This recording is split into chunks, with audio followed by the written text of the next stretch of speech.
हर हर महादेव। आने वाले सावन सोमवार व्रत की आप सभी को हार्दिक शुभकामनाएं। आज की इस वीडियो में हम सावन सोमवार व्रत की घर पर पूजा कैसे करें उस बारे में जानेंगे। तो चलिए हम वीडियो शुरू करते हैं। सावन का पवित्र महीना आने वाला है और सावन के महीने के सोमवार का बहुत ही ज्यादा अधिक महत्व है। तो इस बार का सावन 30 जुलाई से शुरू होगा और 28 अगस्त को सावन का समापन होगा। इस बार सावन में 4 सोमवार है और पहला सावन सोमवार का व्रत 3 अगस्त को रखा जाएगा। सावन सोमवार व्रत के दिन अगर आपके घर के आसपास कोई शिव मंदिर है तो आपको उस दिन शिव मंदिर जाकर 1 लोटा जल अवश्य अर्पित करना चाहिए, क्योंकि सावन के महीने में शिवालय में बहुत ज्यादा भीड़ होती है तो हम अच्छे से शिव जी का पूजन नहीं कर सकते। तो आप पहले अगर आपके आसपास मंदिर है तो वहां जाकर 1 लोटा जल जरूर अर्पित करके आए। अगर आपके पास घर पर शिवलिंग है तो फिर आप उनका पूजन करें। अगर आपके पास शिवलिंग नहीं है तो भगवान शिव की जो भी फोटो या प्रतिमा है आप उसका पूजन करें। या सावन मास के हर सोमवार को आप पार्थिव शिवलिंग बनाकर उसका पूजन कर सकते हैं, वो तो 1000 गुना पुण्य फल देने वाला है। तो सावन सोमवार के दिन आप सुबह ब्रह्म मुहूर्त में उठे, स्नान आदि से निवृत्त होकर आप अपना पूजन करें। तो उसके लिए सबसे पहले आप चाहें तो आपके मंदिर में जगह है तो आप वहां पर भी पूजन कर सकते हैं, या आपका मंदिर छोटा है तो आप सावन सोमवार के दिन अलग से चौकी लगाकर उसके लिए सबसे पहले आप जहां पूजा करेंगे उस स्थान को अच्छे से साफ कर ले और वहां पर गंगा जल का छींटा लगा ले। उसके बाद हम चौकी रखेंगे, चौकी पर एक सफेद रंग का वस्त्र बिछा लेंगे। अगर आपके पास सफेद रंग का वस्त्र नहीं है तो आपके पास लाल या पीला जो भी वस्त्र है आप वो चौकी पर बिछा ले। उसके बाद आपके पास भगवान शिव की जो भी प्रतिमा है आप अक्षत या पुष्प का आसन देकर उसे चौकी पर विराजित करें। उसके बाद अगर आपके पास शिवलिंग है तो आप उसका भी विधि विधान के साथ सोमवार के दिन पूजन करें। अगर आपके पास प्रतिमा भी नहीं है और आपके पास शिवलिंग नहीं है तो आप सावन के महीने में अपने घर पर शिवलिंग रख सकते हैं। तो आप पार्थिव शिवलिंग बनाकर भी उसका सोमवार के दिन पूजन कर सकते हैं। उसके बाद हम चौकी पर अक्षत का आसन देकर एक घी का दीपक जला लेंगे और भगवान शिव के लिए जो आप दीपक जलाएं उसमें 2 बत्ती बनाकर एक दीपक तैयार करें, वो बत्ती जलाए। फिर हम एक थाली या प्लेट लेंगे जिस पर हम अपना शिवलिंग विराजित करेंगे। तो उसके लिए हम उस थाली में पहले चंदन से स्वास्तिक बनाएंगे और उसके बाद हम एक बेलपत्र लेंगे। बेलपत्र का आप पीछे वाला भाग तोड़ दे और उस बेलपत्र को आप थाली में रखें। उसके ऊपर हम शिवलिंग रखेंगे। आप शिवलिंग को जब भी रखें तो इस बात का ध्यान रखें कि शिवलिंग की जल लहरी उत्तर दिशा की तरफ होनी चाहिए। उसके बाद हम शिवलिंग का अभिषेक करेंगे। पहले हम शुद्ध जल से अभिषेक करेंगे। इस जल में हमने गंगा जल पहले ही डाल लिया था, आप चाहें तो सिर्फ गंगा जल से भी अभिषेक कर सकते हैं। उसके बाद हम दूध से अभिषेक करेंगे। दूध आपको कच्चा लेना है और दूध को हम पीतल या तांबे के बर्तन में नहीं रखेंगे। आप या तो स्टील में ले सकते हैं या फिर आप चांदी का आपके पास बर्तन है तो उसमें ले सकते हैं। दूध की जगह आप चाहें तो पंचामृत से अभिषेक करवा सकते हैं, या तो आप 5 चीजों को एक साथ मिला ले, या फिर आप अलग अलग 5 चीजों से भगवान का अभिषेक करा सकते हैं। दूध से अभिषेक कराने के बाद हम फिर से भगवान का शुद्ध जल से अभिषेक कराएंगे।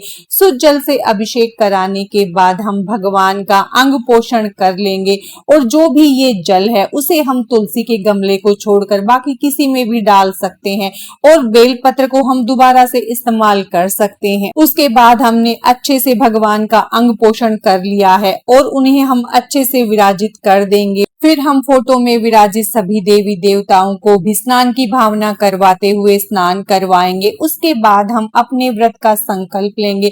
संकल्प आप जरूर ले, क्योंकि बिना संकल्प के कोई भी पूजा और व्रत अधूरा माना जाता है। तो आप हाथ में थोड़े से अक्षत, पुष्प, जल और एक सिक्का लेकर अपने व्रत व्रत का संकल्प करें। आप अपना नाम, गोत्र, स्थान बोलते हुए, और अगर आप शादीशुदा हैं तो अपने पति का नाम बोले, कंवारी हैं तो अपने पिता का नाम बोलकर अपना संकल्प करें कि आप कितने सोमवार के व्रत करेंगे। आप 16 सोमवार व्रत करेंगे या फिर सावन महीने में आने वाले 4 सोमवार व्रत करेंगे। जैसे भी आप अपना व्रत करना चाहते हैं या जितने भी आप व्रत करना चाहते हैं, फलाहार के, एक समय भोजन के, सिर्फ जल पीकर जो भी आप कर रहे हैं, उस तरह का आप संकल्प करें। संकल्प के बाद भगवान के चरणों में हाथ के अक्षत और पुष्प को समर्पित करें। फिर हम सबसे पहले भगवान गणेश का पूजन करेंगे। तो भगवान को हम रोली से तिलक करेंगे, जनेऊ समर्पित करेंगे, पुष्प समर्पित करेंगे, दुर्वा समर्पित करेंगे। फिर हम भगवान का पूजन करेंगे। भगवान को हम चंदन से तिलक लगाएंगे, त्रिपुंड बनाएंगे, फोटो में विराज शिव जी को भी हम तिलक करेंगे। उसके बाद हम शिवलिंग पर जनेऊ अर्पित करेंगे। फिर हम अक्षत अर्पित करेंगे। अक्षत आप जितना चाहे उतना अर्पित कर सकते हैं या फिर आप 108 अक्षत गिनकर रख सकते हैं और ओम नमः शिवाय बोलते हुए एक एक दाना शिवलिंग पर अर्पित कर सकते हैं। उसके बाद हम बेलपत्र अर्पित करेंगे। बेलपत्र अर्पित करने से पहले आप उसका पीछे वाला भाग तोड़ दे और बेलपत्र पर आप चंदन से तिलक करें। चाहे तो बेलपत्र पर आप राम नाम लिखकर भी शिवलिंग पर अर्पित कर सकते हैं। बेलपत्र आप 2, 5, 7, 11 जितना आप अर्पित करना चाहते हैं वो अर्पित कर सकते हैं। उसके बाद हम धतूरे के फूल, धतूरे का फल, धतूरे के पत्ते अर्पित करेंगे। अगर आपको मदार के पत्ते और पुष्प मिल जाते हैं तो वो आप सावन सोमवार पर जरूर अर्पित करें। उसके बाद हम पुष्प अर्पित करेंगे। आपको जो भी पुष्प मिल जाते हैं वो आप अर्पित करें। उसके बाद हम भगवान को वस्त्र स्वरूपी कलावा अर्पित करेंगे। इस तरह हम शिवलिंग का पूजन करेंगे। उसके बाद हम माता गौरी को तिलक करेंगे, कार्तिकेय जी को तिलक करेंगे और दीपक को भी हम तिलक कर लेंगे और सभी को हम पुष्प अर्पित करेंगे और वस्त्र स्वरूपी कलावा अर्पित करेंगे, जनेऊ अर्पित करेंगे और चंदन का तिलक लगाकर हम फोटो को भी बेलपत्र अर्पित करेंगे। फिर सभी को हम अक्षत समर्पित करेंगे, दक्षिणा समर्पित करेंगे। उसके बाद हम माता गौरी को चुनरी समर्पित करेंगे। आप चाहें तो हर सोमवार को माता को श्रृंगार का सामान और चुनरी समर्पित कर सकते हैं या फिर आप सिर्फ पहले सोमवार के दिन या फिर आखिरी सोमवार के दिन माता को चुनरी या श्रृंगार का सामान अर्पित कर सकते हैं। सावन के महीने में माता गौरी को श्रृंगार का सामान अर्पित करना बहुत ही ज्यादा शुभ माना जाता है। इससे अखंड सौभाग्य की प्राप्ति होती है।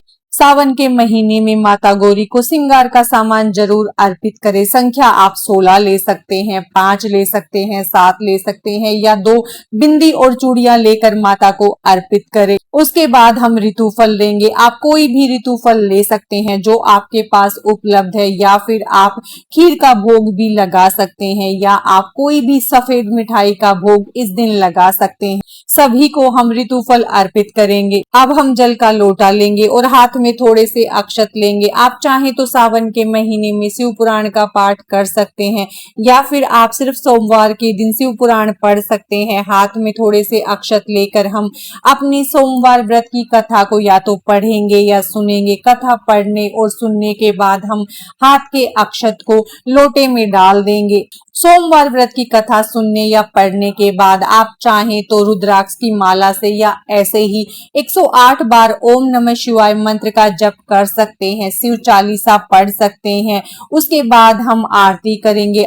सबसे पहले हम भगवान गणेश की आरती करेंगे, फिर हम शिव शंकर भगवान की आरती करेंगे। आरती करने के बाद हम हाथ जोड़कर भगवान से पूजा में हुई गलतियों के लिए क्षमा याचना करेंगे और भगवान से अपने ऊपर कृपा बनाए रखने की प्रार्थना करेंगे। इस तरह से हम सावन सोमवार के दिन सुबह की पूजा को संपन्न करेंगे और फिर हाथ में थोड़ा सा जल लेकर हम जल को चौकी के चारों तरफ घुमा देंगे। इस तरह से हमारी सावन सोमवार व्रत की ये सुबह की पूजा संपन्न हुई और जो हमने भोग प्रसाद अर्पित किया है उसे थोड़ी देर बाद हम हटा लेंगे। जल के लोटे से हम सूर्य देव को अर्घ्य देंगे। जो हमने पुष्प और पत्ते अर्पित किए हैं उन्हें हम ऐसे ही रहने देंगे और शाम के समय भी हम ऐसे ही पूजन करेंगे। चौकी का विसर्जन हम अगले दिन करेंगे। शाम के समय भी आप चाहे तो भगवान का अभिषेक करके पूजन कर सकते हैं और सुबह के जो भी आपने फूल और पत्ते अर्पित किए हैं पहले आप उनको वहां से हटा लें।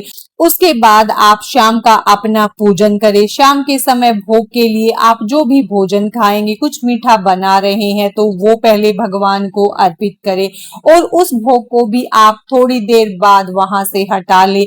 शाम को भी आप चाहे तो चालीसा पाठ कर सकते हैं, भगवान की अच्छे से आरती करें और शाम को भी अच्छे से भगवान का पूजन करें। उसके बाद जो भी आपने फूल अर्पित किए हैं वो जब हम चौकी का विसर्जन करेंगे उस टाइम हटाएंगे। अगले दिन आप सुबह उठे और स्नान आदि से निवृत्त होकर अपनी चौकी का विसर्जन करें तो सबसे पहले आपने जो भी पुष्प अर्पित किए हैं उन्हें आप इकट्ठा करके भूमि विसर्जन कर दे और भगवान की फोटो या प्रतिमा जो है वो आप अपने मंदिर में रख ले और चौकी को वहां से हटाकर पहले वहां पर थोड़ा सा जल छिड़के, उसके बाद ही वहां पर आप साफ सफाई करें। इस तरह से हम चौकी का विसर्जन करेंगे। श्रृंगार का सामान जो आपने अर्पित किया है उसमें से एक दो चीजें आप अपने पास रख सकते हैं माता का आशीर्वाद समझकर, बाकी को आप दान कर सकते हैं। आप किसी को भी दान कर सकते हैं। जो दक्षिणा आपने अर्पित की है वो दक्षिणा आप इकट्ठी करते रहें। सावन के आखिरी दिन आप उसे या तो मंदिर में दें, किसी गरीब को दान दे सकते हैं, या आपने जो दक्षिणा अर्पित की है चारों सोमवार को उसे इकट्ठा करके उससे कोई सामान खरीद कर या खाने पीने की वस्तु खरीद कर किसी गरीब को दे सकते हैं।